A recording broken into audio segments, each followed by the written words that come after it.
been disregarding a stop arm? Well, when I got the call this morning, I was actually driving into work, and my heart skipped a beat when the call came out, and immediately I was on the phone with the officers on the scene trying to get the status of the juvenile struck. And when they said that he was stable, kind of took a breath of relief, and then we just go into putting the pieces of the puzzle together and solving the criminal aspect of it. Are you releasing any kind of information about the driver? Any speed information? I know we have a little bit of the car description, but anything about the driver? No, not at this time. And would it be safe to say that you are still looking for?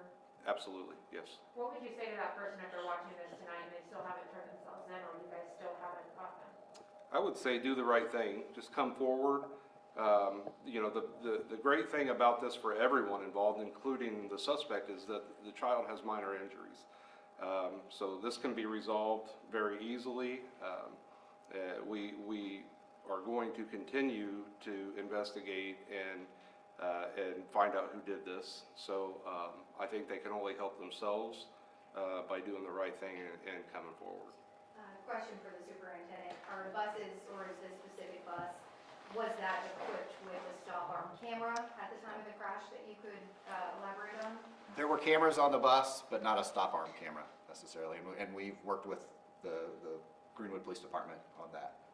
As a superintendent, you see students coming to and from school every day, and we've seen so many students, so many instances like this, sadly, within our community. What do you have to say about seeing something happen like this in the district? I think first, to reiterate what Chief Isom said, is that we are very fortunate that this wasn't a worse circumstance. And I am thankful that the student involved is home safely now with his family. Most importantly, though, we just want parents to be aware you do have to stop when a school bus puts a stop arm out. That's the law. Please follow the law to keep our kids safe. This is about child safety, and we just want to reiterate that it's important to keep all of our children safe. Question for the superintendent. So for the students who were inside the school bus at the time, who heard the child scream, things like that, I mean, will there be any? Yeah, I addressed that in my statement, yes. That we have already gone through that process with our high school counselors and begun to offer those services, yes. Thank you. Yep.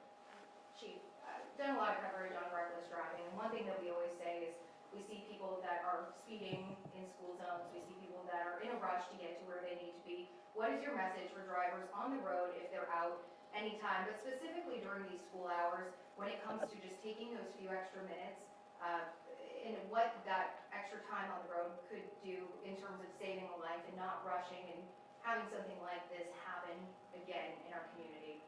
Sure. You know, slow down. Be attentive to what's going on around you and on the road. One of the biggest, there are so many distractions taking speed away, but so many distractions out there today, from smart devices to video or TV displays in the vehicle, radios, AirPods. When you're driving, pay attention to what you're doing, and take this opportunity to just put yourself in this position and think about how you would feel if you were speeding or you were not paying the proper attention and you struck a child and hurt them severely or killed them. Most of us can really empathize with what that would be like, and I think that's what it takes to deter that and to get people's attention. But in the meantime, our officers are constantly in the school zones, running radar, being visible. We follow school buses routinely on their routes to watch for stop arm violations. We can't be everywhere all the time, but we do what we can to try to prevent this type of thing from happening. And again, you guys have video of the four-door sedan. You're looking for a dark four-door sedan with running damage? Yes, the detectives have viewed multiple videos today. We actually have an agreement with the Ring doorbell company, and this is relatively new. We've had this agreement for about a month, but in short, we can send a message to Ring, and they will put it out in a specific area. So, the 200 or 300 block stretch of the area of the road that accident happened on, those people who have Ring doorbells will get a push to their smartphone that says the Greenwood Police are asking for your help. This is what they're looking for. Could you view your camera? If you have something on that camera that would help them, please call them at this number. So that's been a big help to us. We've had several people come forward, both residents and businesses, and they have been viewing multiple videos today. That's awesome. Yeah.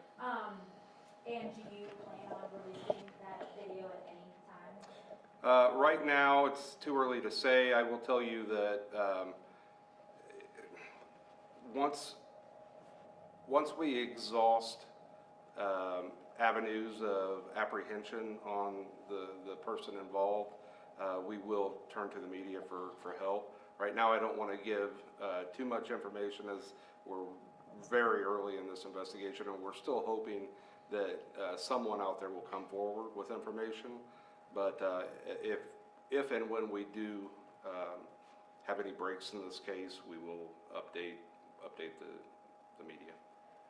Which direction was the bus going? You said the suspect vehicle was eastbound. Was the bus going the same direction, opposite direction? Bus was going westbound, but it was stopped at the time. Superintendent, any final takeaways that you have, any thoughts you wanted to extend to the family, anything you want to add before we sort of wrap it up? No, just, we are thankful that the student's home with his family and is safe. They've reached out to us to let us know, and actually gave us permission to share that with everybody, just to put people at ease, that they're very happy that the situation turned out like it did. And just, we're really happy that it wasn't worse, that this wasn't a different conversation we're having. So, that's it. It's our understanding that the student that was hit was walking with his younger sibling. Is that your understanding? And how was the younger sibling lagging behind, or how was that child not hit as well? I've not heard that.